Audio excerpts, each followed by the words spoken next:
Saudara-saudari yang dikasihi Tuhan, selamat pagi. Sebelum kita mendengar firman Tuhan, marilah kita berdoa. Kasih karunia dan damai sejahtera dari Tuhan Allah kita, Anaknya Yesus Kristus, dan Roh Kudus. Amin. Firman Tuhan bagi kita hari ini tertulis dalam kitab 1 Raja-Raja pasal 17 ayat 16. Tepung dalam tempayan itu tidak habis, dan minyak dalam buli-buli itu tidak berkurang, seperti firman Tuhan yang diucapkannya dengan perantaraan Elia. Demikian firman Tuhan. Saudara-saudari yang dikasihi Tuhan, pemeliharaan Tuhan selalu hadir dengan cara yang ajaib. Waktu itu Nabi Elia disuruh oleh Tuhan bersembunyi ke tepi sungai Kerit karena ancaman Raja Ahab yang jahat, si penyembah berhala itu. Elia minum dari sungai Kerit itu, dan Tuhan memberinya makan dengan mengutus burung gagak mengantar makanannya, baik waktu pagi dan petang. Saat sungai Kerit itu kering, kemudian Allah menyuruh Nabi Elia pergi ke Sarfat, menjumpai seorang janda miskin yang hanya memiliki segenggam tepung dalam tempayan dan sedikit minyak dalam buli-buli di rumahnya. Itulah persediaan makanan terakhir yang ada padanya. Kemudian Nabi Elia meminta perempuan itu, "Buatlah lebih dahulu bagiku sepotong roti bundar kecil." Lalu pergilah perempuan itu dan berbuat seperti yang dikatakan Elia. Apa yang terjadi? Tepung dalam tempayan itu tidak habis, dan minyak dalam buli-buli itu tidak berkurang, seturut firman Tuhan. Perempuan itu, anaknya dan Elia mendapat makan beberapa waktu lamanya.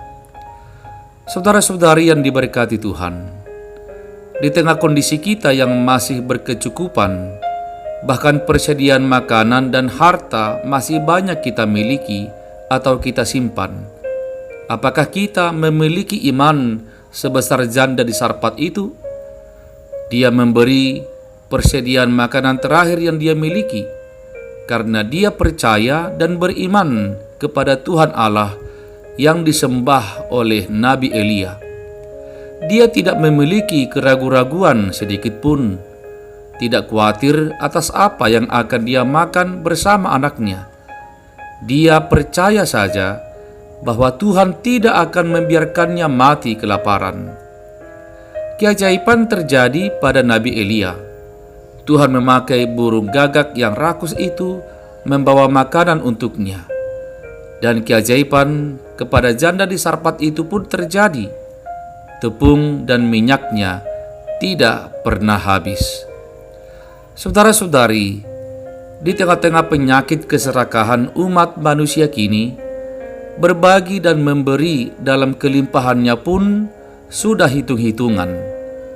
Bagaimana pula jika dalam kekurangan atau dalam kemiskinan Tuhan meminta kita berbagi dan memberi? Bukankah bertambah sulit, bukan?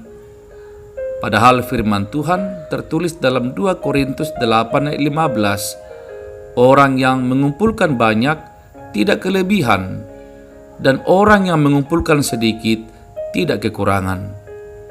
Dan pepatah Batak mempertegasnya dalam peribahasanya, dibuang ganda, diholit mago. Artinya, semakin berbagi, semakin melimpah.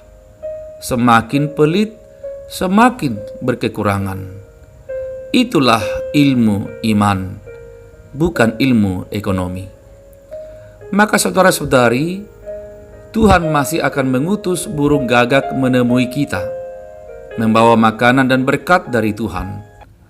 Jangan pernah ragu dan jangan khawatir memberi kepada hamba Tuhan, bahkan kepada orang-orang yang kurang beruntung dari kita. Amin. Marilah kita berdoa.